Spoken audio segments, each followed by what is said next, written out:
Berita penting lagi untuk pelanggan listrik PLN se-Indonesia. Masyarakat wajib tahu. Ini kata Direktur Ketenagalistrikan. Nah, kira-kira ada berita penting apa ya? Simak terus. Pemerintah akan mengubah subsidi listrik untuk masyarakat menjadi subsidi langsung.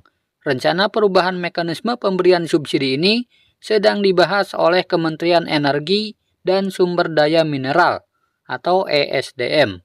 Subsidi langsung akan dikucurkan kepada pelanggan PLN dalam bentuk voucher atau uang tunai yang hanya bisa digunakan untuk membayar listrik.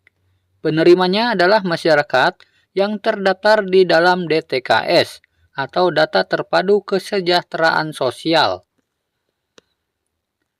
Sembari mengatur perubahan mekanisme subsidi, pemerintah akan mengkaji ulang tarif listrik.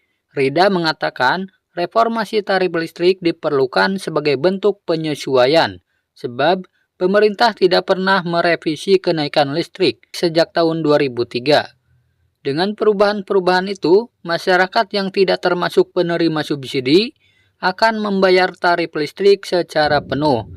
Namun ini masih digodok mekanismenya, yang pasti tidak membuat aturan yang menyusahkan, kata Rida. Rida menyatakan pemerintah tidak berniat mengurangi insentif kepada masyarakat, meski mekanisme pemberian subsidi berubah. Dia berharap perubahan ini justru akan mengatur agar penerima subsidi lebih tepat sasaran. Untuk lebih jelasnya, mari kita simak berita berikut ini. Kementerian Energi dan Sumber Daya Mineral sedang membahas perubahan skema subsidi listrik. Nantinya, subsidi listrik yang biasa diterima oleh pelanggan 450 volt ampere dan 900 volt ampere akan bersifat langsung dalam bentuk uang tunai maupun voucher. Sebelumnya, subsidi diberikan dengan tata cara diskon tarif. Pada pengguna 450 volt ampere diberikan diskon 50% dan 900 volt ampere 25%. Lalu, untuk penerima subsidi ini tidak hanya berdasarkan dari kapasitas listrik yang dimiliki, namun penerimanya adalah masyarakat yang terdaftar dalam Data Terpadu Kesejahteraan Sosial atau DTKS Kemensos. Jadinya, masyarakat yang tidak termasuk penerima subsidi akan membayar tarif listrik secara penuh. Pemerintah tidak berencana untuk mengurangi subsidi, tetapi yang ada adalah membuat subsidi ini lebih tepat sasaran, ujar Rida Mulyana, Direktur Jenderal Ketenagalistrikan Kementerian ESDM. Masalahnya, DTKS yang dimiliki Kementerian ESDM saat ini adalah data per Oktober 2020. Kementerian ESDM khawatir data tersebut tak lagi relevan.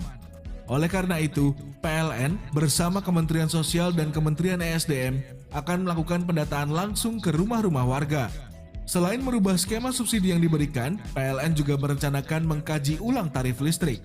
Subsidi listrik yang dikeluarkan pemerintah Indonesia pada tahun 2021 mencapai 47,8 triliun rupiah dan jumlah ini lebih sedikit dari target awal 53,6 triliun rupiah.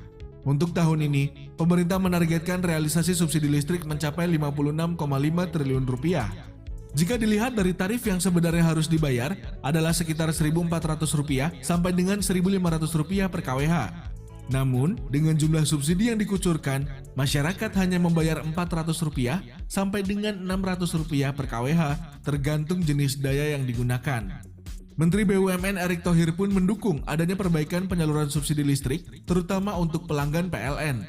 Pembentukan holding dan subholding power atau pembangkit listrik yang baru saja dilakukan oleh kementeriannya juga akan dibantu pemetaan mana masyarakat yang memang perlu mendapatkan subsidi maupun tidak, sehingga subsidi lebih tepat sasaran dan efisien.